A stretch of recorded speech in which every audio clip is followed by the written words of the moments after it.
자, 안녕하세요. 자, 지금부터 우리 오늘 시험 봤던 2025년도 국가직 9급 세법 개론 해설 강의를 시작하도록 하겠습니다. 자, 일단 시험 보시느라 수고 많으셨고 최선을 다한 여러분들에게 좋은 결과가 있기를 바라겠습니다. 자, 일단 출제 분석 한번 먼저 해보면 출제 범위는 국세기본법 내문항 그리고 국세징수법 2개, 얘는 항상 2문제죠. 그리고 법인세법은 4문제 5문제인데 요번에 5문제가 나왔고, 특이한 것은 뭐냐면 이제 소득세 부가세법이 이렇게 4문제 빡빡 채워 나오지 않고 일반적으로 둘 다 3문제가 나오거나 둘 중에 하나가 3문제가 나오는 그런 정도의 어떤 출제 빈도인데, 요번에는 소득세 부가세를 빡빡 채워가지고 4문항씩 내고 상속세무신고세법 지금 3년 연속으로 한 문항이 9급에서는 출제가 되고 있네요. 실급 같은 경우는 지금 8년째 상징세가 안 나오는 걸로 봐서는 앞으로도 갑자기 낼 수는 있겠지만은 안 나온다는 법률은 없지만 어쨌든 계속해서 상징세법이 오랫동안 안 나왔기 때문에 예측 가능성 측면에서 7급은 준비하지 않아도 되더라도 9급은 이제는 좀 필수적으로 상징세는 들고 가야 될 것 같습니다. 자, 그래서 소득세 부가세법에서 일반적인 경우보다 한두 문제가 좀 더 나와가지고 이번에는 국세기본법이 법인세법보다 적은 문항이 나온 것은 거의 처음이었어요, 최근에.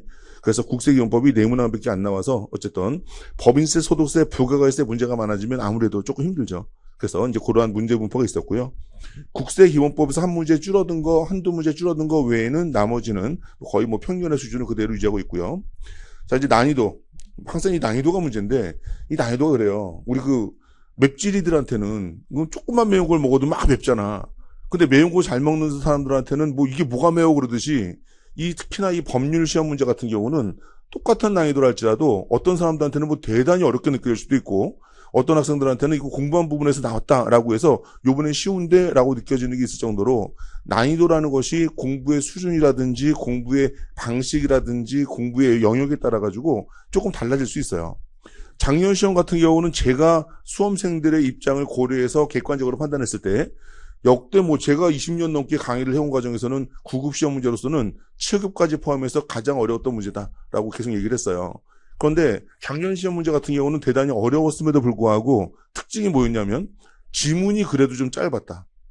그렇기 때문에 어떤 학생들은 나는 지문이 어렵지 않아도 난 원래 어려운데 지문이 짧아서 좀 좋았어.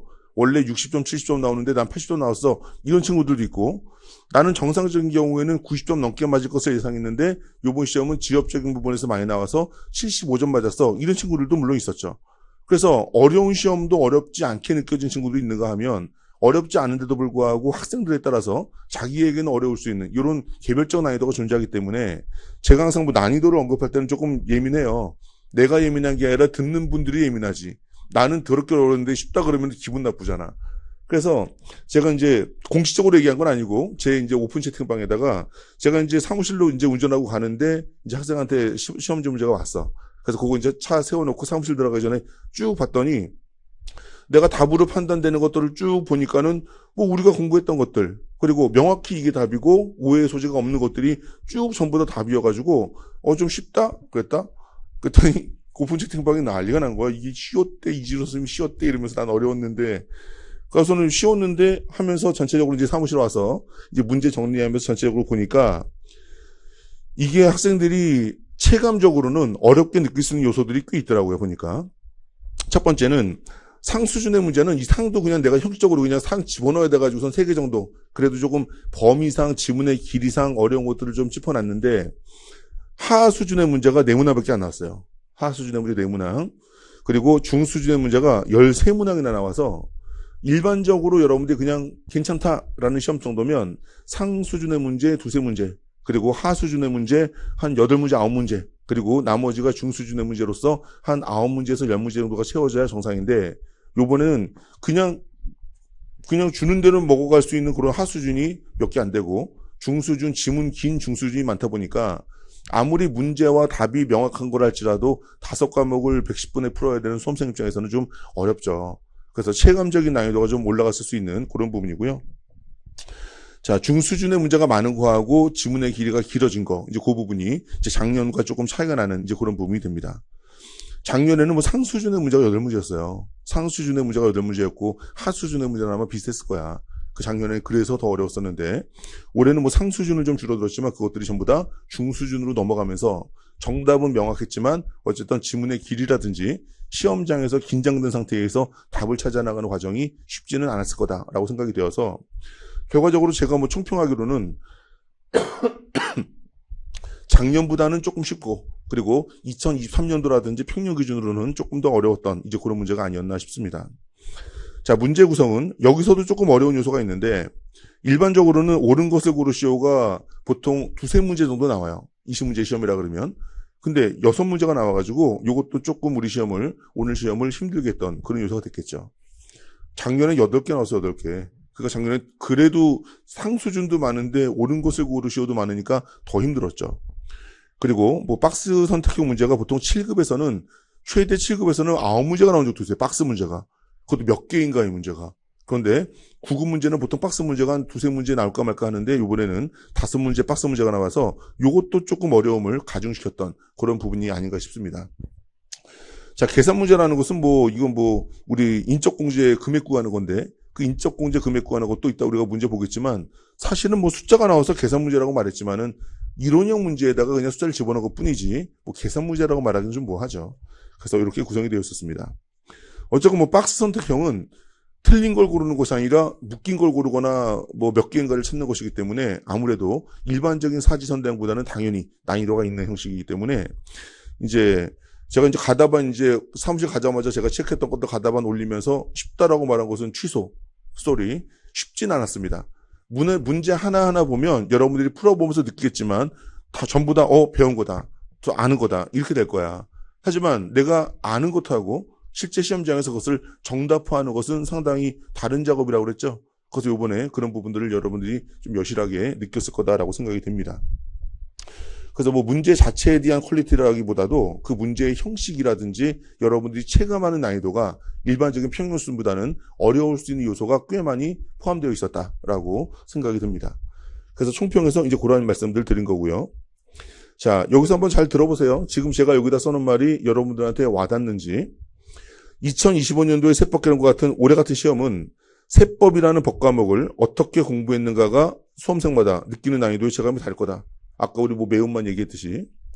그래서 만약에 요 노란 게 바람직해.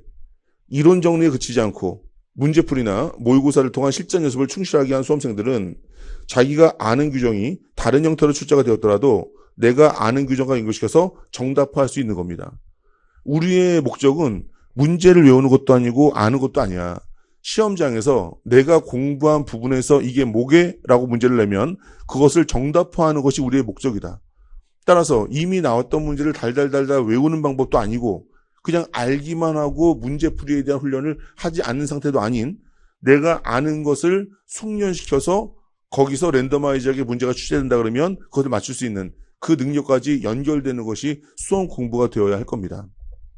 따라서 정석으로 공부한 친구들한테는 조금 당연히 난이도가 있었다 할지라도 어쨌건 지문을 읽어가는 과정에서 정답이 보였을 것이고 만약에 파란색 바람직하지 않은 자세야. 수험 준비 기간이 짧아. 그 작년 9월이나 10월쯤 들어와서 6, 7개월, 5, 6개월 준비한 친구들.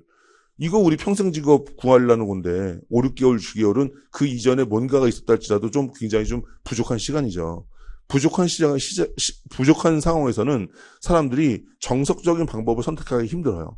스스로도 마음이 좀 촉박하고 조급하기 때문에 조금 더 빠른 길, 좋은 방법, 쉬운 방법을 선택하려다 보니까 아무래도 세법이라는 법학인데 깊이보다는 조금 겉핥기식의 가벼운 공부가 될 수밖에 없겠죠. 시간이 짧으니까. 그리고 여러 가지 암기와 요약의 형식으로 실질 내용은 잘 모르는데 결과적으로 글씨라든지 몇 가지라든지 며칠이라든지 이런 것들로 기억을 한 친구들한테는 그런 부분들이 상당히 어렵게 느껴지는 원문 규정의 다소간의 변형을 가져오는 그런 형식의 문제였다. 그래서 제가 수업 시간에 항상 강조하는 건 뭡니까? 세법이라는 것은 안다고 되는 것도 아니고 외운다고 되는 것도 아니고 이해한 내용을 정리한 다음에 우리 시험 문제는 반드시 이런 식으로 원조문의 형식으로 길게 나오기 때문에 그 원조문을 확인해서 내가 아는 것과 세법의 조문들 비교해서 그 조문의 내용을 내가 이해하는 마무리까지 들어가야 그래야지 우리가 시험장에서 지문을 식별할 수 있는 그런 능력이 생기는 거다라고 생각이 듭니다. 자, 그래서 어쨌든 뭐 힘든 시험 치르느라 고생 많았는데 여러분들이 이 시험에서 합격하면 정말 좋고 설사 이 시험에서 합격하지 못했다 할지라도 우리에게는 어쨌든 뭐 다음 기회라는 것이 있으면 지금은 우리는 실패나 불합격이 아니라 합격으로 가는 중간 단계다라고 긍정적으로 생각을 하세요. 그래서 합격으로 가는 중간 단계에서 내가 준비했던 것들이 결과물이 내가 준비한 만큼 나오지 않았다면 그러면 요번 시험을 거울 삼아서 그러면 이런 결과가 나왔으니 앞으로는 공부를 어떻게 해야 될 것이고 시험을 어떻게 임해야 될 것이고 이런 것에 대한 피드백을 통해서 한층 향상된 그런 성적으로 여러분들이 다음 시험에 임할 수 있는 그런 기회가 될 수 있는 그런 계기가 됐으면 좋겠습니다. 물론 합격하면 더 좋고. 자, 그래서 지금부터 이제 우리 구체적으로 어떤 문제가 나왔는지 한번 구경해 보도록 할게요. 자, 먼저 1번. 국세기본법상 심사와 심판에 대한 설명으로 옳지 않은 것은? 내가 그리고 그런 말도 했죠. 지문 짧은 거부터 보라고. 그랬을 때 이거 짧은 거부터 한번 보자. 이따가 굉장히 제일 최장 지문으로 나온 것도 짧은 것부터 보고 한번 이것도 한번 그래 볼게요. 다른 것들은 뭐 강평하는 과정이니까 순서대로 보는데 짧은 거 보면 동일한 처분에 대해서도 심사 청구와 심판 청구를 중복하여 제기할 수 있다? 이거는 국세기본법 이론만 들어도 맞출 수 있는 문제고 내가 수업 시간에 뭐라 그랬습니까? 중복 청구 시에 어떻게 하냐를 물어보는데 중복 청구할 수 없다. 이래가지고서 이게 말이 되는 거냐라 그래가지고 후속적으로 심사 청구의 각하 사유에다가 보완을 했다라는 말까지 연결을 했었죠. 그래서 심사 청구와 심판 청구는 동급 기관이기 때문에 중복하여 청구할 수 없는 그런 규정을 두고 있다. 그래서 그거 할 수 있다라고 했으니까 당연히 틀린 지문이고요. 자, 1번은 뭐예요? 심판 청구에 대한 결정이 있으면 해당 행정청은 처분 청을 받는 거고요. 심판 청구에 대한 결정은 심사하는 재결청이 하는 거예요. 그러면 재결청이 이것은 기각이다, 각하다, 인용이다 라고 했으면 이러한 위법한 처분을 하는 행정청은 어떻게 해야 돼? 여기에 따라야 되는 거죠. 얘를 우리 결정의 효력 중에서 기속력이라고 배웠고요. 국세청장은 심사 청구의 내용이나 절차가 국세기본법 또는 세법에 적합하지 아니하나 보정할 수 있다고 인정되면 20일 이내의 기간을 정해서 보정할 것을 요구할 수 있으며 보정이라는 것은 납세자가 미비하게 가져온 것이기 때문에 이 서류를 받아가지고 처리해야 되는 행정청의 기간에 영향을 미쳐 안 미쳐? 안 미치는 거죠. 당연히 얘들은 그 기간에 산입하지 않는 거죠. 결정기간에. 그리고 보정한 사항이 경미한 경우 이진, 우굴, 이진, 우로 쓰면 그냥 기억자 하나 적어줄 수 있다 그랬지. 직권보정도 가능하더라. 그래서 우리 요번 시험에 보정 문제가 2문제가 나왔어요. 뒤에서 보면 사업자 등록 보정도 문제가 나오는데 우리가 세법상 우리가 수험 범위 내에서 보정은 3가지가 있다 그랬어. 불복 청구의 보정. 첫 번째 요거. 얘들은 이의신청 심사 청구는 20일 이내. 그리고 심판 청구는 상당한 기간 내. 사업자 등록 신청에 대한 보정 기간은 10일 이내. 그리고 매입자 발행 생계한서 보정은 7일 이내. 요것만 정리하자 그랬잖아요.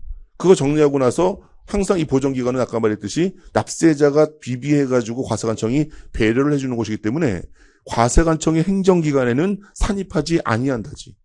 그래서 요 지문은 맞는 지문이고 우리가 뒤에서 볼 사업자 등록 신청과 관련된 보정은 10일은 맞았는데 그것을 사업자 등록 발급 기간에 산입한다라고 그러면 납세자가 늦은 걸 가지고 과세관청이 그걸 왜 산입해? 안 되는 거겠죠. 그래서 보정과 관련된 하나의 뭉탱이 정리만 가지고도 2문제나 출제가 됐던 이제 그런 내용이 되겠죠. 자, 3번이 틀린 지문이고 조세심판관 회의 또는 조세심판관 합동회의는 심판 청구에 대해 결정을 할 때 나는 이게 억울하다 그랬는데 딴 거 들여다보면 돼, 안 돼? 안 되겠죠? 그래서 심판 청구를 한 처분 외의 처분에 대해서는 그 처분의 전부 또는 일부를 취소 변경하거나 새로운 처분의 결정을 하지 말아야죠. 내가 억울하다는 것만 봐야 되겠지? 얘를 뭐라고 합니까? 고하지 않은 것은 이치를 따지지 말라. 불구분리의 원칙이라고 했죠. 그래서 이것도 맞는 지문이 됩니다. 근데 뭐 워낙 3번이 명확하게 틀린 지문이어서 얘는 짧은 지문부터 보는 순서로 문제를 풀었다 그러면 1, 2, 4번 보지 않아도 되기 때문에 굉장히 빨리 다음 문제로 넘어갈 수 있겠죠. 그래서 하수준의 문제로 구분을 했고요. 자, 그 다음에 2번째. 국세징수 법령상 체납된 국세에 대한 독촉장을 발급하지 아니할 수 있는 것만을 모두 고르면 나는 뭐 1년 내내 실강을 하잖아요. 올인원 1단계, 2단계, 1단계, 2단계 하잖아. 1단계, 2단계, 1단계, 2단계 하면서 1단계 때 1년에 내가 3번씩 말하는 게 뭐냐면 독촉장을 보내지 않는 이유 중에서 기업과 니은은 너무 급해가지고 독촉 없이 압류 권리하고 독촉을 생각하는 거고 2번 같은 경우는 금액이 너무 작아가지고 징수하지 않으려고 독촉장을 안 보내는 거다라고 난 1년에 올인원에서만 3번 얘기해. 이렇게 써 있으니까. 그래서 기업과 니은은 급한 거. 왜? 물전납세 의무자 같은 경우는 물전납세 의무가 유효하게 성립 확정됐다 할지라도 이 물전납세 의무자가 해당 자산을 팔아버리면 유효하게 성립 확정된 물전납세 의무도 소멸해버려. 그러니까 급하기 때문에 얘들은 납부고에서 보내고 나서 납기 지나고 나면 걔들은 그냥 압류 걸어야지 독촉장 보낼 시간이 없는 거죠. 납기 전 징수는 얘는 그냥 그 자체로 급한 애 아니야. 다른 애들이 재산 막 뺏어가는 애들. 그러니까 얘네 같은 경우는 고지 보내고 나서 고지서에 아예 써있지. 이 고지는 납부기한 전 징수고지로서 이 고지에 기재된 납부기한까지 납부하지 아니한 경우에는 독촉 절차 없이 강제징수가 집행됩니다. 라고 써있다니까 고지에. 그래서 기업과 니은은 급해서 독촉장 안 보내는 사유, 니은은 금액이 하찮아서 아예 징수하지 않을 것이므로 독촉장을 안 보내는 사유. 그래서 4번이 되겠죠. 이것도 하수준이라고 할 수밖에 없습니다. 난 틀렸는데 섭섭해 할 수 없어. 이거 섭섭해도 하수준이다. 자, 3번. 법인세 법령상 내국법인의 손금 계산에 대한 설명으로 옳지 않은 것은 대손금에서 여러 가지 어려운 얘기 많이 나왔지만 대손금에서 우리가 강조했던 포인트는 뭡니까? 일단 해당 대손사유가 신고조정사유냐 결산조정사유냐 구분하고 다음 중 신고조정사유에 해당하는 대손사유는 결산조정사항에 해당하는 대손사유는 이렇게 유치하게 묻는다 그랬어요? 아니면 귀속 시기를 가지고 묻는다 그랬어요? 귀속 시기를 가지고 묻는다 그랬죠? 그래서 신고조정사유로서의 대손사유는 그냥 법이 해당 채권 채무를 법률이 그냥 없애버린 거야. 채권자와 채무자의 의사에 관계없이 그 채권은 그냥 법률이 없애버린 거라서 그 법률이 없애버린 그 사유가 발생한 그날의 손금이야. 결산에 반영을 했던 말든. 근데 결산조정사항은 채권자의 권리, 채무자의 의무는 그대로 유지가 됩니다. 하지만 법이 바라볼 때 돈을 회수하기가 대단히 어려울 거다라고 인정이 되어서 우리가 채권자의 권리, 채무자의 의무가 남아있는 상태에서 이 채권은 없어 라고 할 수는 없지만 니네가 장부에다가 이 채권 못 받겠어 하면 그거는 인정해주는 결산조정사항은 그러한 형식의 대손사유이기 때문에 결산조정사항으로서의 대손사유가 발생했을 때 대손금을 손금으로 인정받으려면 첫 번째 해당 사유가 발생하고 두 번째 결산상 손비로 계상한 날이 속하는 사면도에 손금을 하는 거죠. 근데 얘는 그렇게 어렵게 낸 것도 아니에요. 채무자 회생 및 파산에 관한 법률, 법자가 들어가는 것은 민사조정법에 따른 화해, 권고가 아닌 나머지 법률들은 전부 다 신고조정 항목이라고 그랬고 얘는 신고조정 항목이기 때문에 해당 사유가 발생한 날 이 속하는 사면도에 소득금액 계산할 때 손금에 산입한다는데 이걸 산입하지 아니한다라고 말해가지고 틀린 문제가 되는 겁니다. 오히려 출제자가 이 맥락을 조금 더 잘 이해했다 그러면 해당 사유가 발생하여 결산상 손비로 계상한 날에 속하는 사업연도의 손금으로 한다. 이러면 이래도 틀린 거지만 그게 조금 더 매끄럽게 틀린 지문이 되는 거지. 얘는 그냥 손금으로 하는 건데 손금을 산입하지 아니한다 해서 틀리게는 이제 그런 좀 딱딱한 문제가 되겠고요. 수표법에 따른 소멸시 완성도 그냥 법률이 해당 채권 채무 없애버린 거니까 얘들은 해당 사유가 발생하여 결산상 손비로 계상한 날이 아니라 해당 사유가 발생한 사업연도에 그냥 손금에 산입하는 거죠. 결산에 반영했거나 말거나. 그 다음에 회수할 수 없는 부가가세 매출생 미수금은 얘는 1,000만 원짜리 물건 팔고 1,100을 받기로 했는데 1,100을 받기 전에 세무서에다가 100만 원을 세무서에 낸 거야. 근데 저놈한테 1,100을 튀긴 거예요. 그러면 당연히 1,000만 원뿐만 아니라 100만 원이라는 부가가세 매출생 미수금도 당연히 우리의 대손금이지. 그런데 이런 경우를 위해서 부가가세법 마련해둔 배려가 있죠. 대손세 공제. 대손세 공제를 받았으면 그 부분은 돌려받은 거니까 걔는 대손금이 아니어야 하겠죠. 그래서 우리 손금 파트 첫 번째 배우는 내용이 바로 이 내용이 되겠죠. 대손세 공제를 받지 않은 것에 한정하여서 매출생 미수금도 못 받았다면 손금에 포함되는 것이다. 맞는 지문이고. 자, 내가 희한하게 이건 우리 정답 맞추는 거랑 관계는 없지만 채권 채무 재조정은 한 4, 5년 전까지 내가 수업 시간에 설명을 하다가 학생들이 너무 화를 내고 막 이상한 표정을 줘가지고 그냥 얘는 출제된 적은 있지만 정답이 아닌 지분도 나왔으니까 그냥 세모표 찍고 넘어가라 했다가 올해는 어쩌다가 내가 그냥 작년 말부터 설명을 좀 했는데 설명을 한번 하니까 또 학생들이 또 알아들어 먹는 것 같아가지고서는 설명 계속했어 얘는. 그래서 채권 채무 제조 조정은 내가 수업 시간에 뭐라 그랬습니까? 얘는 기간 연장을 해준 거예요. 기간 연장. 예를 들어서 우리가 1억 원짜리 채권이 있었을 때 상대방한테 채무를 면제해주는 방식은 원금을 감면해주는 방식이 있고 채무를 출자로 전환해주는 방식이 있고 그냥 이번 달 말까지 1억 원 받아야 되는데 에휴 이자 없이 3년 후로 연장해줄게 라고 기간 연장해주는 것도 일정한 채무 면제에 해당해요. 왜냐하면 지금의 1억하고 3년 후 1억하고는 현재 가치가 다르잖아. 그렇기 때문에 지금의 1억이 3년 후에는 3년 후의 1억은 지금은 만약에 7천만 원이다 라고 가정한다 그러면 똑같이 1억 채권이 있다 할지라도 현재 가치 고려하면은 원금 감면 아니더라도 3천만 원을 뭐 한 거예요 우리는. 3천만 원만큼 현재 가치가 대손이 난 거야. 그래서 이러한 채권의 재조정에 따라서 채권의 장부가액과 현재 가치 차액 3천만 원을 발생하면 얘를 대손금으로 손금 산입한 다음에 이제 현재 가치 계산한 거니까 어떻게 3년 후가 다가오면서 7천만 원이 계속 1억 원이 되겠지. 그럼 매년마다 현월차 상각방법에 따라서 뭐 하는 거야? 기업회 기준 환입방법에 따라서 입금에 산입한다. 얘기했잖아. 별 기분 나쁘지 않게 들었잖아. 그래서 어쨌건 이 지문도 맞는 지문이 되는 채권 채무의 재조정 과정에서 발생하는 기간 연장의 대손금 처리가 이러한 내용이 되는 겁니다. 자, 어쨌건 뭐 되게 어려운 내용이라서 이 지문까지는 읽지 않았다 할지라도 신고 조정 항목, 결산 조정 항목으로서의 대손 사유를 잘 이해한 친구들은 1번이 정답이라는 거 잘 찾아낼 수 있었을 거라 생각이 듭니다. 어쨌건 뭐 모두 다 굉장히 쉽게 잘 아는 파트는 아니어서 중으로 판단을 했고요. 자, 4번 소득세 법령상 거주자의 기타 소득 금액 계산할 때 필요형비에 대한 설명으로 옳은 것은 기타 소득에서 가장 중요한 건 뭐라 그랬습니까? 기타 소득에서 가장 중요한 것은 필요형비 의제라고 계속 얘기했지.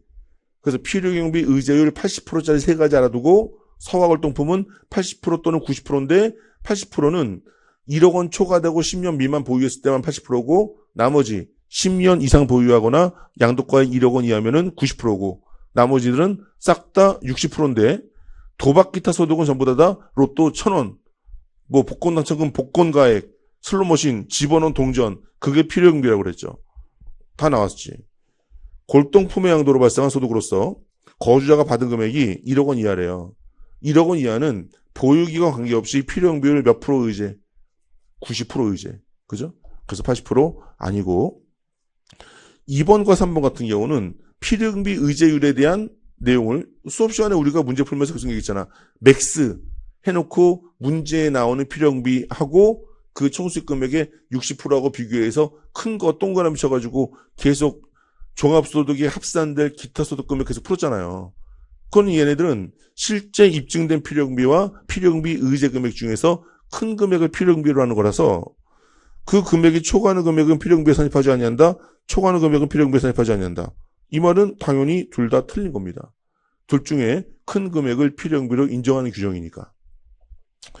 그 다음에 슬롯머신 등을 이용하는 행위에 참가하여 받는 당첨금품 등에 대해서는 그 당첨금품 등의 당첨 당시 투입한 금액, 로또는 로또 구입비용 1,000원, 40억 원 당첨되면 필요형비가 1,000원. 그러면은 필요형비 공제한 기타 소득금액 얼마야? 39억 9,999만 9,999만 9천원. 이 이제 소득금액이 되는 겁니다. 그래서 이게 맞는 질문이 되겠죠. 자, 5번 문제. 부가가치세 법령상 세금계산서에 대한 설명으로 옳지 않은 것은 세관장은 수입되는 재화에 대하여 부가가치세를 징수할 때에는 수입된 재화에 대한 세금계산서를 대통령령이 정하는 바에 따라 수입하는 자에게 발급해야 한다. 자, 수입세금계산서 세관장이고요. 간혹 가다가 뭐 다른 시험에 뭐 관세사 시험인가 어딘가 거기에 뭐 이런 것들은 뭐 세무서장이라 그래서 수입세금계산서를 누가 발행해야 되느냐 이런 것들도 틀리게 했던 그런 문제들도 뭐 있었던 걸로 알고 있는데 뭐 이런 건 뭐 기본적으로 맞는 지문이 되겠죠. 자, 거래처별로 달의 1일부터 말일까지 이게 재작년까지는 일역월이라 그래서 달력에 의한 한 달이라고 그랬는데 뭐 아름다운 우리말로 바꿨어요. 달의 1일부터 말일까지 공과액을 합하여 해당 달의 말일을 작성 연월로 하여 세금계산서를 발급하는 경우에는 뭐예요? 후발급, 월 합계 후발급 세금계산서죠. 그때는 다음 달 언제? 다음 달 10일까지 세금계산서를 발급할 수 있다. 후발급이지만 가산세 없이 인정하는 월 합계 후발급이 되는 거죠. 맞고. 자, 관할세무상은 개인사업자가 전자세금계산서 의무발급 개인사업자에 해당하는 경우에는 법인은 무조건 전자세금계산서 발급 의무가 있고 개인들은 직전연도 공급가액 합계액이 8천만 원 이상인 경우에만 발급 의무가 있기 때문에 8천만 원 미만이었던 개인사업자가 8천만 원 이상이 되면 그때는 전자세금계산서 발급 의무가 생기는 거고 이러한 영세한 영역에 있는 사업자들은 이런 것들을 스스로 판단하기 힘들기 때문에 통지를 해줘야 된다 그랬지. 그때 니네가 맨날 내가 물어봤을 때 틀린 게 뭐야. 언제까지 며칠 전까지 통지해야 되느냐. 내가 물어봤잖아. 20일 전이냐 1개월 전이냐. 그러면 이지선단데 맨날 20일 전이래. 그래서 내가 맨날 얘기했잖아. 20일 전은 간이과세자의 유형변경 통지고 전자세금계산서 발급 의무자에 대한 통지는 1개월이다. 왜 모른 척해? 맞잖아. 그래서 얘를 간이과세자의 유형변경 통지와 비교해가지고 굉장히 많이 강조했던 내용이에요. 이게 뭐 10일로 나올 줄 몰랐지만 어쨌든 그래서 우리는 전자세금계산서 발급 의무에 대하여는 1개월 전 통지 그리고 간이과세자 유형변경에 대해서는 20일 전 통지 이 두 가지를 만약에 정리했다면 당연히 뭐 이 부분은 틀린 거라고 판단할 수 있었겠죠. 아유, 내가 내 자랑 같아가지고 말하기 싫은데 시험 못 본 사람한테 이런 말 얼마나 재수없겠어. 오답노트 한번 만든 거 있으면 들여다봐봐. 오답노트 만든 거 있으면 들여다보면 오늘 우리가 봤던 20문제의 정답들이 오답노트에 다 있을 겁니다. 아마. 자, 4번. 위탁 매입이든 위탁 판매든 그 세금계산서에 쓰여지는 이름은 수탁자가 세금계산서의 공급자 또는 공급받는 자로 쓰여질 수 있어 없어? 절대로 없어요. 위탁자를 알 수 없는 경우? 그때도 절대로 없어. 왜냐면 위탁자를 알 수 없는 경우에는 수탁자가 아닌 거야. 위탁자를 알 수 없는 경우에는 수탁자가 아니라 당사자이기 때문에 수탁자의 명의로 발급되는 거나 발급받는 경우는 없고 위탁 매입이든 위탁 판매든 세금계산서에 기재가 되는 공급자 또는 공급받는 자는 무조건 위탁자 또는 본인 명의여야 돼. 수탁자 명의는 들어갈 수가 없어요. 알겠죠? 따라서 위탁자 또는 본인을 알 수 없는 경우로서 대통령이 정한 경우가 아니니까 원칙대로 당연히 위탁 매입 같은 경우는 누구를 공급받는 자로 해요? 공급자가 파는 놈이 위탁자 또는 본인을 공급받는 자로 하여서 세금계산서를 발급하며 이 경우에 누가 중간에서 커미션 띄어먹었다라고 수탁자 또는 대리인의 등록번호를 덧붙여 적어야 한다라고 했죠. 맞는 지문. 어쨌든 뭐 이번 시험이 내가 굉장히 못 본 친구한테 정말 죄송해요. 그런데 변별력 있는 시험이라고 말하는 게 뭐냐면 정확하게 필요한 거 필요 없는 것까지 다 체크한 친구들한테는 어렵지 않았을 시험이란 얘기입니다. 내가 수업 때 특히나 문제 풀이 때 계속 강조했던 게 뭐냐면 설사 지금 내가 얘기하고 있는 이 지엽적인 것 같은 부분이 답이 아니더라도 내가 문제풀이를 하는 강의의 목적은 여러분들이 시험장에서 처음 보는 지문이 하나도 없길 바라는 마음으로 어쨌건 우리가 챙겨갈 것은 챙겨가야 된다라고 말했어요. 그래서 그런 부분들이 굉장히 충실하게 나왔던 그런 문제였기 때문에 저는 이번 시험은 어려웠는데 체감 난이도는 어려웠는데 변별력은 확실하게 잘한 친구들과 그렇지 않은 친구들이 구분이 될 수 있는 그런 문제였다라고 생각이 됩니다. 이게 오늘 나왔던 문제 중에서 제일 긴 문제죠. 이 제일 긴 문제인데, 이게 화면에 들어가지도 않네. 자, 제일 짧은 거. 이게 제일 짧고, 두 번째 짧은 거. 이게 두 번째 짧고, 세 번째 짧은 거 이거. 이거는 답이 아니길 바라야지, 1번은. 그러면 3번은 양도담보권자의 물전납세 의무와 납부고지의 설명인데 틀린 거 고르는 거예요, 다행히. 양도담보재산이란 당사자 간의 계약에 의하여 납세자가 그 재산을 양도하였을 때 소유권이 이전된 게 아니라 실질적으로는 양도인에 대한 채권 담보의 목적이 된 재산을 양도담보 재산이라고 하는 거지. 그죠? 이거는 맞는 지문. 자, 두 번째 짧은 거. 국세징수법에 따라 양도담보권자에게 납부고지가 있은 후, 있은 후. 그 다음에 뭘 보라 그랬어? 존속하는 것으로 본다, 보지 아니한다. 이 개념 판단하자고 그랬잖아요.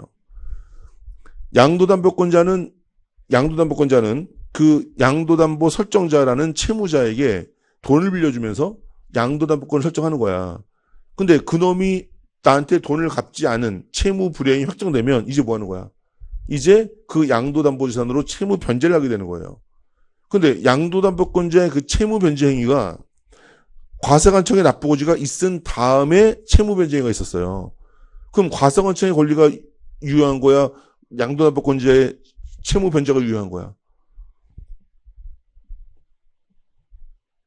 과세관청이 양도담보권자에게 너 물전납세 뭐 있어 하면서 고지를 했는데 그 고지한 다음에 물전납세 의무자의 채무변제 충당이 된 거야. 그러면 채무변제 충당되고 나서부터는 더 이상 양도담보 설정자의 재산이 아니라 양도담보권자의 재산이지만 고지가 있은 다음에 그런 일이 발생했기 때문에 고지가 우선할 거 아니야. 그러니까 물전납세 의무는 그래도 여전히 존재하는 거죠. 그러니까 양도담보 재산으로 존속하는 것으로 본다지. 그래서 있은 후 존속하는 것으로 본다인데 이것을 만약에 있기 전에라고 바꾸면 틀리다고 우리는 요 좌우 관계를 명확하게 이해를 해야 된다라고 해서 조금 어려운 질문이었지만 얘는 여러 번 검토를 했던 겁니다. 그죠? 그래서 요 부분도 여러분이 만약에 틀렸다면 잘 생각해 보세요. 우리가 이 문제를 틀린 친구들은 그 성향이 좀 비슷해. 뭐냐면 외워야 될 거 많은데 너무 복잡해. 이거 외우느니 딴 거 여러 개 하자. 이런 나름대로의 귀차니즘이 발동하게 되면 이렇게 길고 복잡한 거. 또 뭐가 있어? 압류에서 부동산 등에 대한 압류의 효력. 뭐야? 압류 후에 소유권이 이전되기 전에 법정기일이 도래한 국세의 체납액에 대하여도 압류 효력이 미친다. 복잡해. 설마 이게 나오겠어? 귀차니즘. 그럼 그때도 전에와 미친다, 미치지 않는다의 상관관계. 여기서도 있은 후와 존속하는 것으로 본다의 상관관계. 이것을 상황 이해한 다음에 위아래 체크해보면 맞출 수 있는 건데 이에 대해서 누락했다 그러면 공부 준비 범위에서 누락했다 그러면 이 긴 지문들을 다 읽고 이 긴 지문들을 다 읽고 나서 난 몰라 하게 되는 겁니다.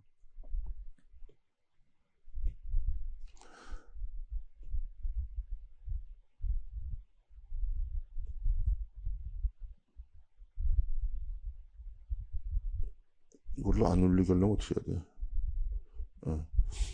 그래서 어쨌든 우리가 뭐 어떤 시험을 보든 간에 귀찮음과 조금 하기 싫음이 상존해 있으면 뭔가 꼼꼼하게 지식을 쌓기가 쉽지가 않아요.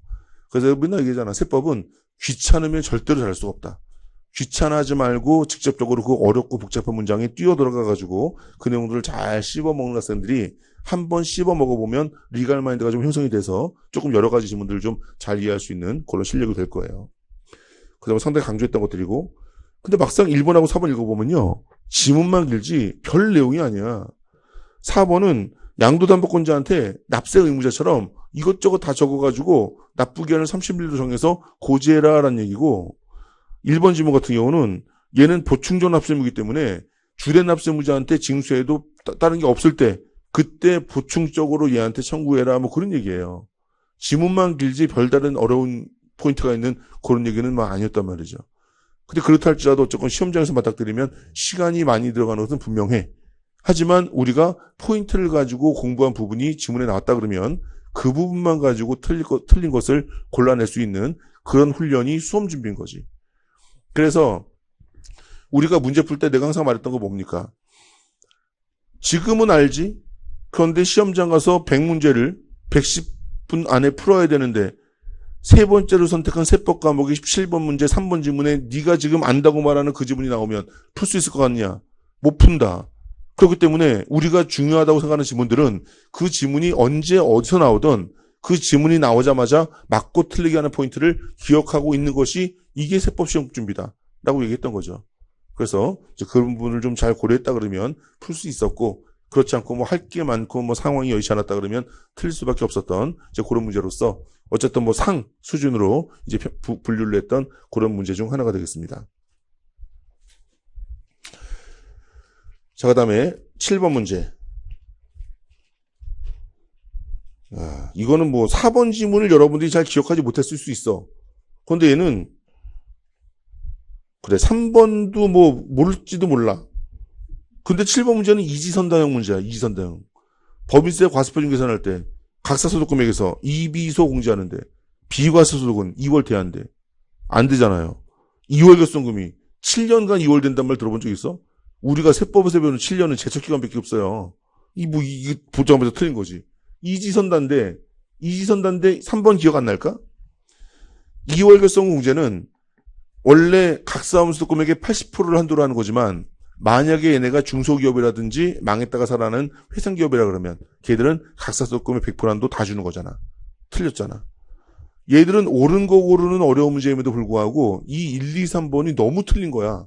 그래서 4번이 뭔지 몰라도 1, 2, 3번이 너무 틀려서 4번을 정답으로 찍어야 되는 거고 4번이 좀 생소하지. 그런데 생소한지 안 생소한지 한번 들어봐. 중소기업인 법인이 결손금 소공제를 받아서 환급을 받았어요. 근데 환급을 받았을 때는 내가 환급받은 그 연도에 결손금이 1억 원 발생했고 직전 연도에 납부한 세액이 있어서 1억 원의 결손금을 소급시켜서 직전 연도에 납부한 거 송지를 받은 거야. 그런데 몇 년 지나서 조사가 들어왔어요. 너 그 연도의 결손금 1억 원이 아니라 4천만 원이었어. 해당 연도 증액 경정. 그러면 토해내야지 환급받은 거. 너가 1억 원 결손금 난 거 환급받았는데 이 결손금 소급공제 한도는 직전 연도 납부한 세액을 한도라는 거야. 그런데 직전 연도에 감액 경정. 직전 연도 납부세액이 줄어들었어.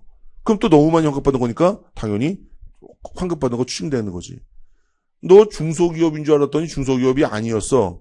중소기업만 받을 수 있는데. 그러면은 추징당하는 거지. 이 얘기도 기억나? 아니 바보들 지들이 중소기업인지 아닌지도 몰라?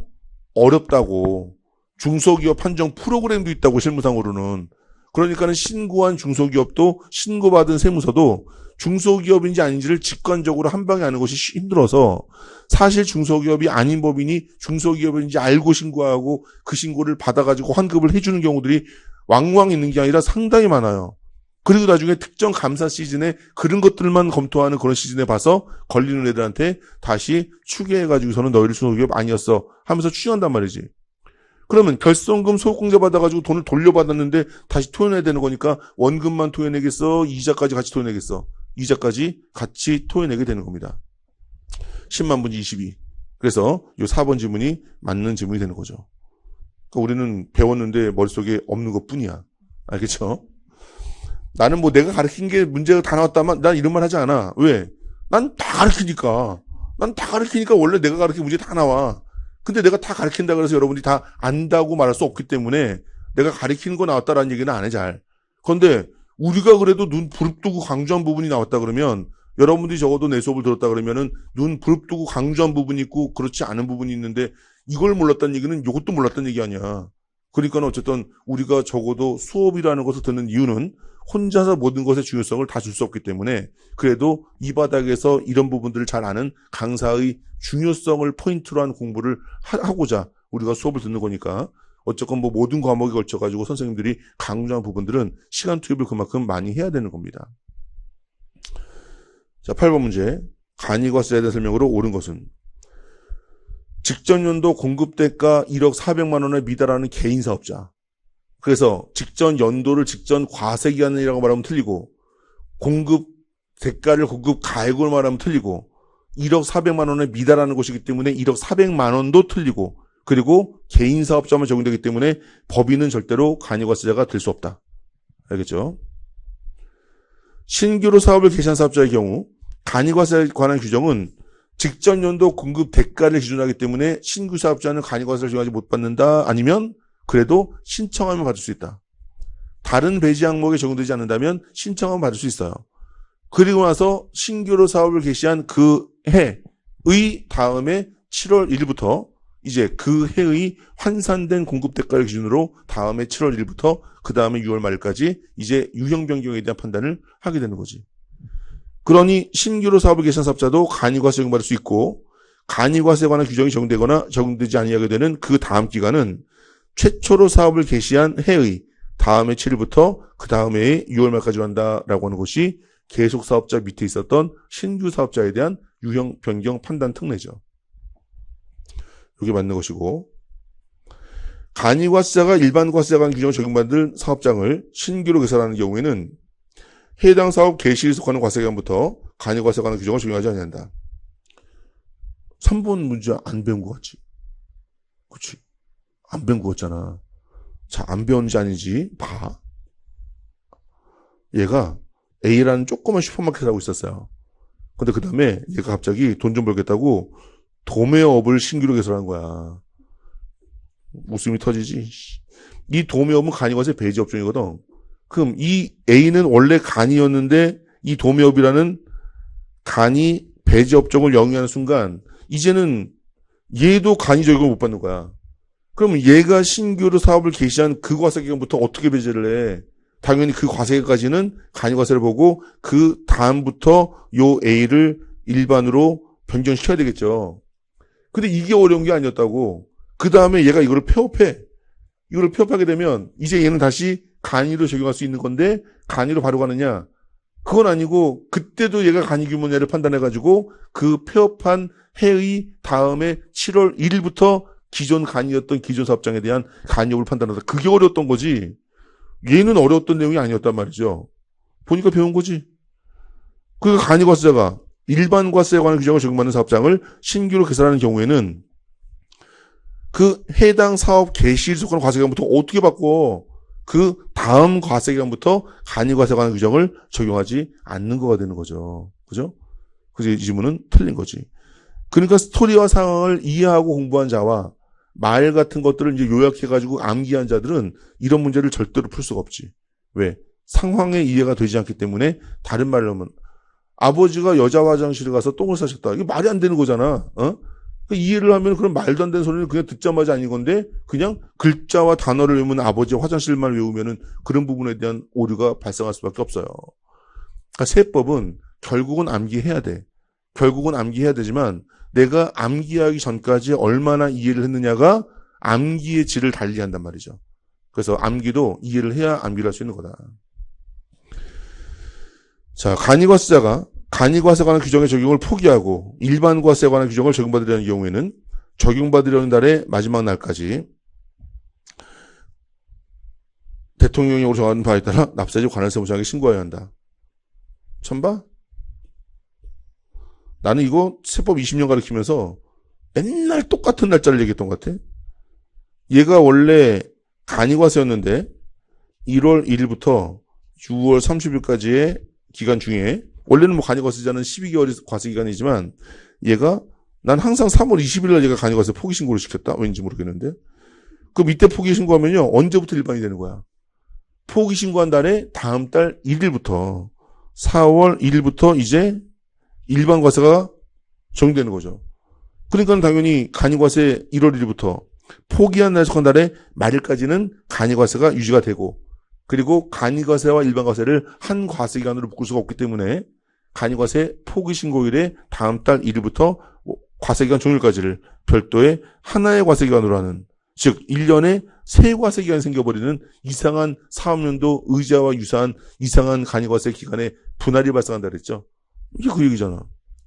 근데 얘는 뭐라고 말한 거냐면 간이과세자가 간이과세에 관한 규정의 적용을 포기하고 일반 과세자에 관한 규정을 적용받으려는 경우에는 적용받으려는 달의 마지막 날까지 3월 20일 날 포기할 거면 마지막 날까지 3월 말일까지 대통령령으로 정하는 바에 따라 납세제 관할세무서에 신고하면은 3월부터 바뀐다는 얘기인데 말이 돼 이게? 말이 안 되잖아. 물리적으로 그럴 수가 없잖아. 그러니까 전달 말일까지 해야 되기 때문에 얘들은 전달이란 말이 들어가야지 맞는 지문이 되는 겁니다. 그래서 얘도 틀린 지문이 된다. 그 내가 죽기 전에 나한테 목에 칼을 갖다 대고서 부가가서 세무제 내라 그러면 나는 뭐 의심할 여지 없이 의제배당, 뭐 이번에 안 나왔지만 언제나 중요한 거 의제배당. 두 번째 세금기한서, 세 번째 간이과세야 나는. 난 이 세 가지가 어쨌건 부가가세에서는 제일 중요한 3대장이라고 생각을 해요. 나머지 짜잘한 것들 많지만 부가가세의 이론적 개념은 요 세 가지에서 출발하게 되기 때문에 그래요. 우리 동형보교사 맨날 어렵다고 울고 콧물 짜고 눈물 짜고 맨날 그러는데 내가 동형보교사 8회차에서 상징세 6문제 냈습니다. 상징세 6문제 중에서 한 문제가 이거 아니었어? 응? 나머지는 뭐 말해봤자 잘 모르겠지만 말해봤자 뭐 신탁수익권 아버지가 돌아가시면서 나한테 이 권리를 넘겨줬는데 이 권리는 맡겨놓은 재산에서 이익이 발생하면 이익을 분여받을 수 있는 권리야. 그러면 상속세와 증여세는 완전 포괄주이기 때문에 그냥 아버지의 사망으로 인해서 나한테 플러스가 된 경제적 가치는 그냥 과세가 됩니다. 상속재산에 포함하는 거지. 아버지 피상속인의 사망으로 인하여 받는 생명보호 보험금. 모르겠어. 어쨌건 뭐 상증세 특강 안 들었으면 모르는 거지만 특강 들었다 그러면 보, 신, 퇴 이게 뭐야? 간주 상속재산이야. 마지막에 상증세 특강 끝내고 나가지고 현금편 연락치라는 부분 중에 하나잖아요. 보험금, 신탁재산, 퇴직금은 사망일 현재 아버지가 가지고 있던 재산 아니지만 그래도 상속인에게 상속세가 과세가 되는 상속재산으로 간주하는 재산들이다.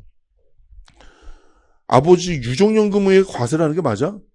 유족연금, 상해연금, 장해연금 이런 것들에 과세하는 것은 없잖아요. 당연히 이들은 과세하지 않는 거지.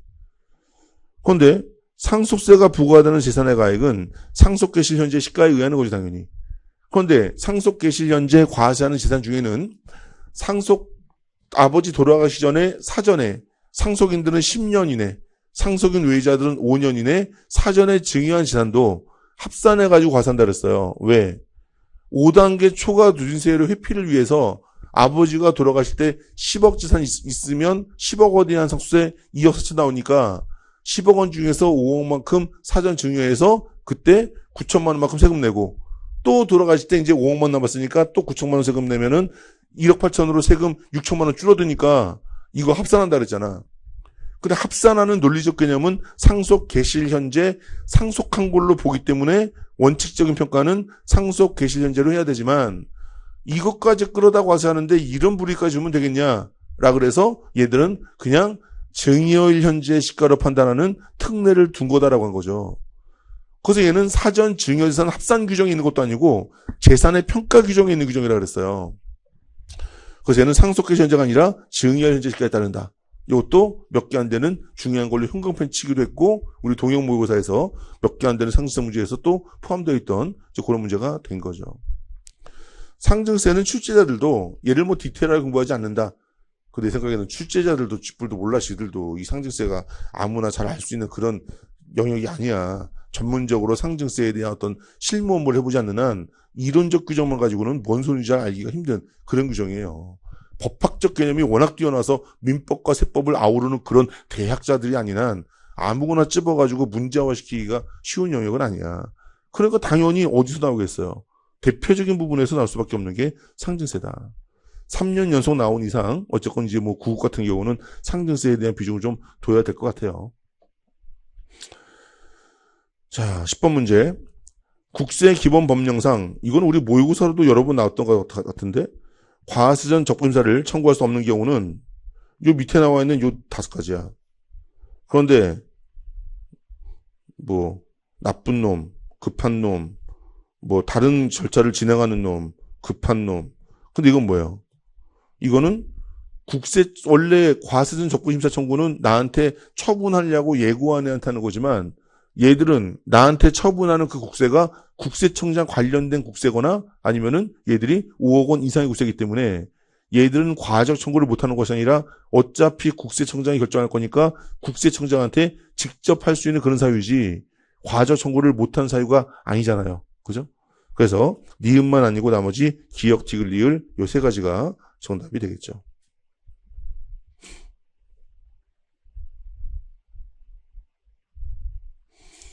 (11번) 뭐 이런 문제가 뭐 디테일하게 정리를 잘한 공부를 하지 않았다면 어려울 수 있겠죠.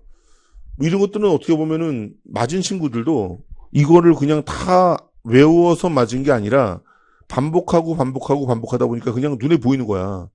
연근의 해녀 할머니들 전복 주워 다니면서 자식 3명을 대학까지 보냈다 그러면은 대충 1년에 얼마 정도 벌었다고 해야 될까? 한 1년에 5천원 벌어야지 자식 셋을 대학 보내지 않을까? 근데 해녀 할머니 전복을 막 주워다가 자식 셋을 대학 보냈는데 세금 과세 안 하고 우리한테 과세한다고 뭐라 그러니까 해녀 할머니 5천만 원 비과세 해버린 거야. 그래서 연근해업 5천만 원 이하는 비과세, 4천만 원이니까 비과세. 조림기간 5년 이상인 임목에 별처해야지 조림기간 5년 미만이면 얘들은 묘목이기 때문에 이러한 벌채에 대해서는 산림소득 사업적으로 판 거야. 그런데 내가 말을 했어도 여러분들 귀에는 기억이 안 나. 조림기간 5년, 3년은.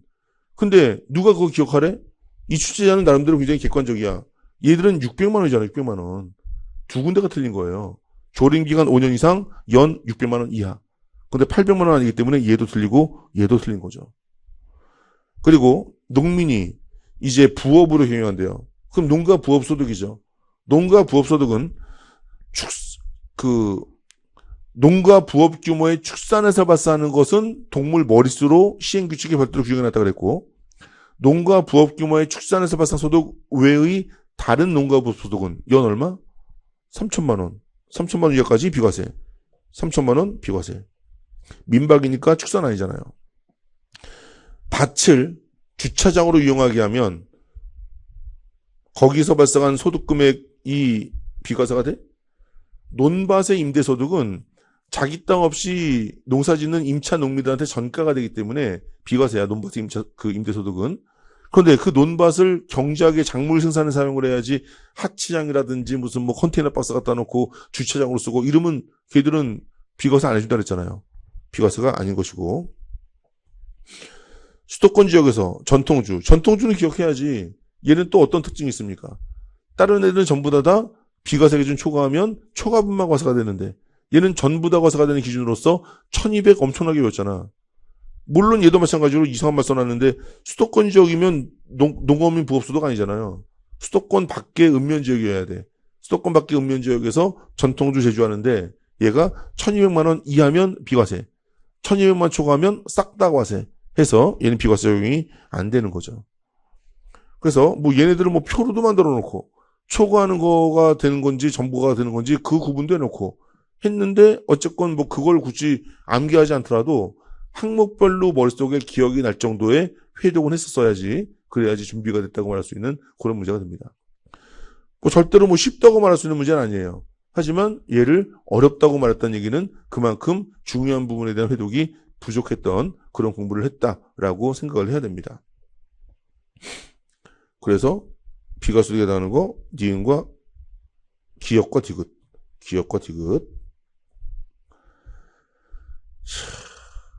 소득공제, 인적공제. 우리 동영보고서에서 내가 얘기했잖아. 돼지 한 마리 빠진 거 본인 챙기라고. 그래서 이 제시된 가족표에 본인이 안 나오는 경우에는 본인을 집어넣으라 그랬고, 첫 번째. 두 번째 뭐라 그랬어? 본인이 여성인지 남성인지 보라 그랬지.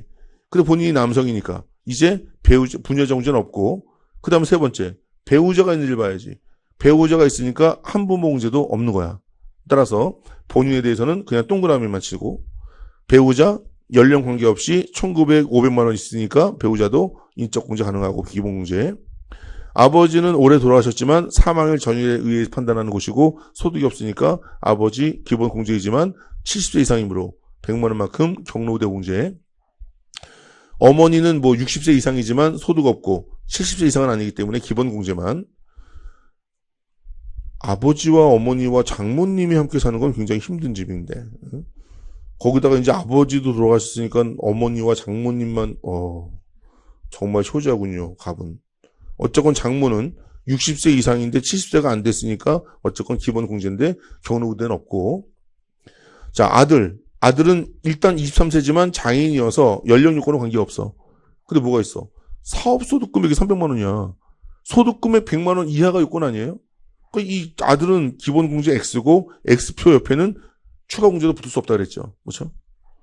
딸은 뭐 20세 이하고 아무것도 없네.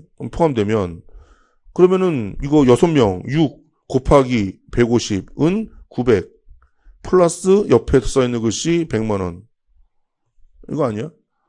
이게 일반적으로 나오는 문제보다 장모님이 계신 게 조금 특이한 거지.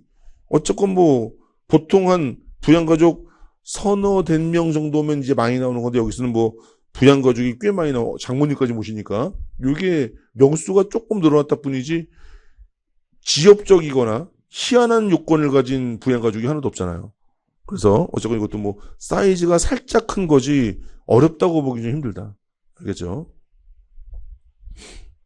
이거를 계산 문제라 그래가지고서는 힘들어했다 그러면은 안 됩니다. 우리가 이 인적 공제 연습 얼마나 많이 했는데. 그죠? 자, 13번. 부가가세 법령상 사업자 등록에 대한 설명으로 옳은 것은 사업자는 사업자 등록 신청 언제까지 해? 사업 개시일로부터 20일 이내에. 그리고 사업자 등록 신청 시 보정기간은 10일은 맞아요. 그런데 어떠한 보정기간도 행정기간에 영향을 미치지 않아. 얘는 이거 산입하면 사업자 등록 발급기간은 얼마야? 이틀이야, 이틀. 그럼 과세관청은 보정을 해주면은 맨날 발급기간 위반한 거예요. 응? 말이 안 되는 거죠. 사업자 등록 신청했는데 얘가 사업자 현황 파악이 필요하대요. 그러면 5일 이내에서 연장할 수 있고요. 그리고 얘는 사업자, 이거 또 엄청 강조한 거 아닙니까? 사업자 등록 신청 전에 매입세금 원래 공제되지 않지만 사업자 등록 신청을 늦게 했다 할지라도 그 매입 시기, 공급 시기가 속하는 과세기간의 중요일부터 며칠이네. 이 복잡한 말은 안 외워도 20일 요건 기억하라 그랬지. 부가가세는 25일과 30일이 너무 많기 때문에 얘는 20일 기억하라 그랬지. 근데 얘는 30일, 25일 아니고 1개월이라고 썼네.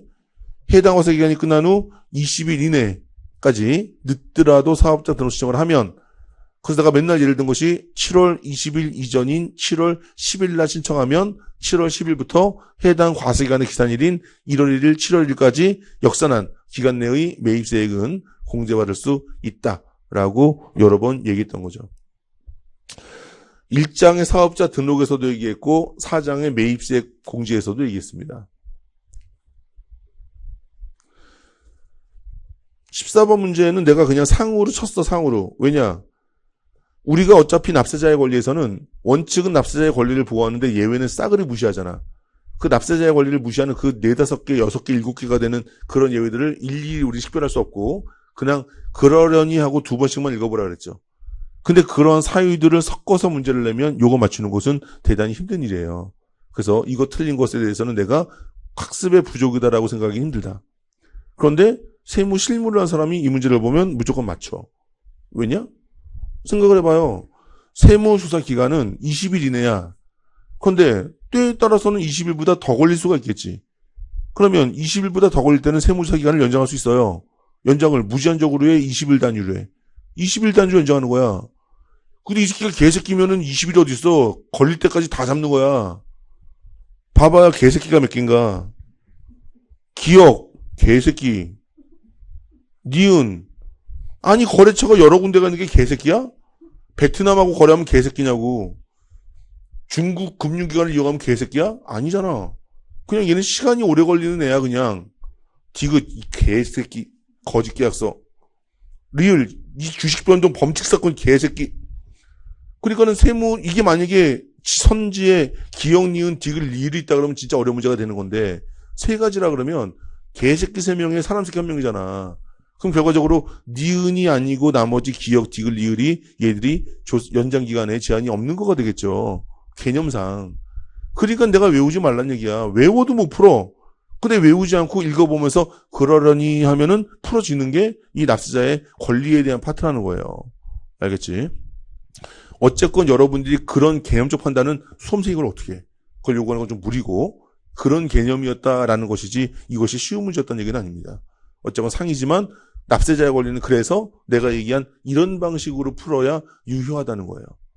시간이 오래 걸리는 건지 진행을 할 수 없는 건지. 시간이 오래 걸리는 거는 연장사유고 진행을 할 수 없는 것은 중지사유고 이런 식으로. 자 15번.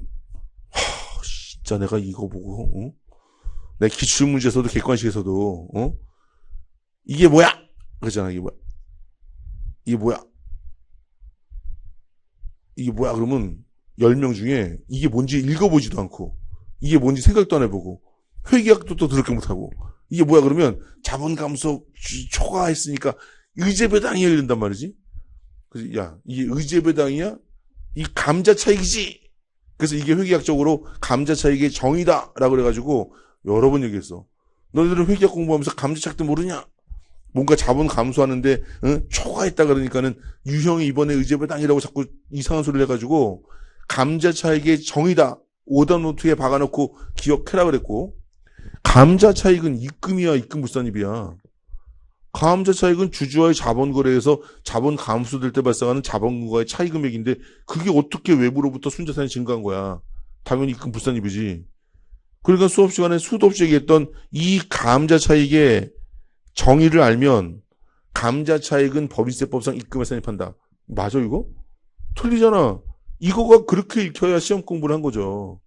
이게 감자 차익인지 몰라가지고서는 입금에 산입한다가 틀린지 모를 정도면 법인세법상 입금 공부를 제대로 안 한 거죠. 그죠? 1번은 입금의 정의고요. 3번 같은 경우 읽을 때 어떻게 하라 그랬어?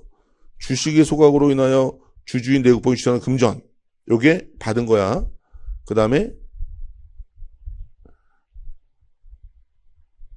금전과 그 밖의 재산까지 합계 여기 받은 거야. 그리고 이게 뭐야? 해당 주식을 취득하기 위하여 사용한 금액. 이게 내가 주식 취득한 금액이지. 이 차이 금액이 유형 2번의 의제배당. 이게 유형 2번의 의제배당이죠. 자본 감소동의 의제배당.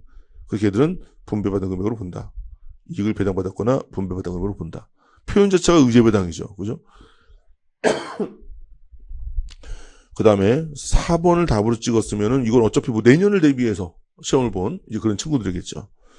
국세지방세 환급 가산금 보상 효과를 감소시키지 않기 위해서 이제 입금으로 보지 않는 기타 처분되는 이제 그러한 항목들이 되겠죠. 자, 16번 문제도 어쨌건 뭐 우리는 강조하고 공부했으나 뭐 내용 자체는 어쨌건 뭐 난이도 있는 내용이에요. 그래서 뭐 틀릴 수 있는데 어쨌건 우리 함께 공부한 우리들은 한번 얘기해 봅시다. 이게 과연 틀려도 떳떳하게 내 눈을 바라볼 수 있는지. 응? 어려웠어. 자, 법인세법 시행령 이게 뭔지 모르지 우리는. 금융회사 등이 보유하는 화폐성 외화자산. 화폐성 외화자산 부채가 나오면 일단 외국하는 은행이 금융회사겠지. 그리고 일반 법인이 있겠죠.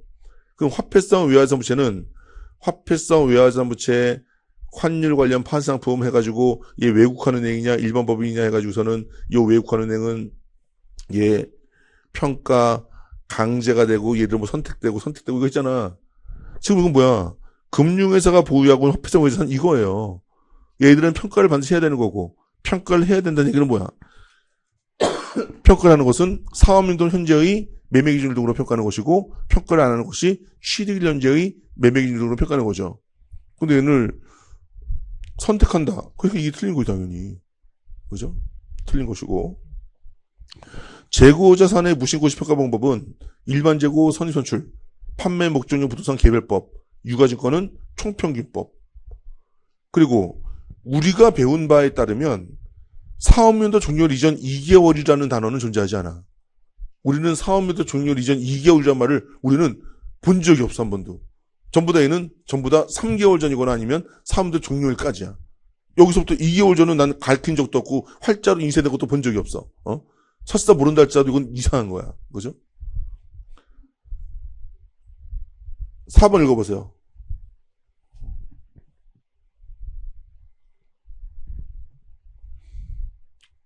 돈이 없어서 기계 산 다음에 매년 1,000만 원씩 4년간 주기로 했어. 그러면 세법상 이 자산취득가액은 명목가액 4,000만 원이야. 근데 1년 이상의 현금을 가진 이러한 채권에 대해서는 기업회계는 현월차상 계상해가지고 3,600, 400 이렇게 계상하잖아. 그럼 세법상 이 장기 연물조건 매입 취득가액은 이거지만 기업회계에 따라가지고 현월차 계상하면 이거 인정해준다며. 그럼 취득가액 얼마가 되는 거야? 3,600이 되는 거지. 400이 취득가액에 포함됐어? 제외됐어? 제외됐잖아. 그러니까는 현월차는 자산취득가액에 포함하지 않는 거다. 라고 우리가 무슨 뭐 동요도 만들어서 노래를 부를 정도로 굉장히 많이 얘기했던 얘기죠. 이거를 얘기하면서 내가 함께 했던 말이 있어. 이것은 숫자로 보면 분명히 이해가 된다.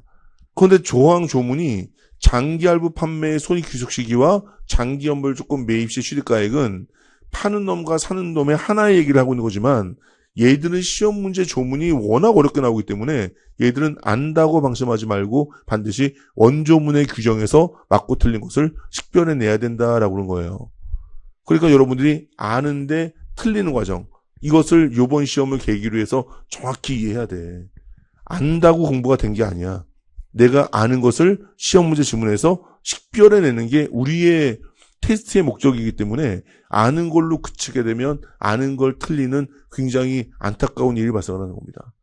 공부를 안 해서 틀리면 할 수 없잖아, 그거는. 근데 공부를 하는 시간 투입을 했는데 그 부분에서 나오기까지 했는데 틀리면 이거는 향후에 지금 현재의 공부 방식으로는 합격하기 힘들다는 반증입니다. 그럼 반드시 내가 아는 것이 시험 문제 정답화가 될 수 있는 어떤 학습 구조의 개선이 필요한 그런 부분이 되겠죠. 어쨌건 뭐 주제 자체는 분명히 상수준의 어려운 문제 중에 하나입니다. 이거 틀리면 안 되죠. 이거를 틀렸다 그러면 내년을 준비해야 되는 거야. 내년을 준비한 친구들이야. 소득세든 법인세든 분납은 일단 1,000만 원을 초과하면 분납이 가능해요. 그런데 법인세는 원래 1개월간 분납 기간을 주는데 중소기업은 2개월 주죠. 그래서 내가 뭐라 그랬어? 개인들은 다 중소기업이야. 개인들은 다 중소기업이기 때문에 소득세법상 분납 규정은 1,000만 원 초과하는 납부세액에 대하여 2개월 이내에 납부할 수 있는 분납 기간을 부여한다. 그런데 1,000만 원을 초과하는데 그래도 2,000만 원이 안 된다면 1,000만 원을 초과하는 금액을 한도로 해서 분납할 수 있는 것이고 1,000만 원을 초과하는데 2,000만 원도 초과했어. 그렇다 그러면 50% 이하의 금액을 분납할 수 있다. 따라서 1,000만 원을 초과하는데 1,800만 원이니까 2,000만 원 초과하지 않으니 일단 정규 납부기간까지는 1,000만 원 내고 1,000만 원을 초과하는 800을 2개월 이내에 나눠낼 수 있는 것이니까 당연히 얘가 돼야 되겠죠. 그렇죠? 난 분납을 공부한 적이 없어. 시간이 없어서. 그러면 몰라도 분납을 공부했는데 틀렸다 그러면 이게 굉장히 큰 문제야. 이 문제가 이번 시험에서 발견됐다면 내가 공부를 했는데 그닥 어렵지 않은 일부 부분을 틀린 이거 거의 유사 문제가 우리 문제집에 어디 문제집을 보더라도 두세 문제씩 있어요. 이 문제를 내가 왜 틀렸는지에 대한 원인 파악을 반드시 해야 된다. 틀릴 수도 있지 뭐. 틀릴 수도 있는 게 있고요. 틀리면 안 되는 게 있어. 틀리면 안 되는 걸 틀렸는데 틀릴 수도 있지 뭐 하잖아요. 그럼 앞으로도 내가 공부한 것들은 다 틀릴 수 있는 공부를 하고 있는 거야. 그래서 틀릴 수도 있는 거지만 이렇게 틀릴 수 없는 부분을 공부를 했는데 틀렸다.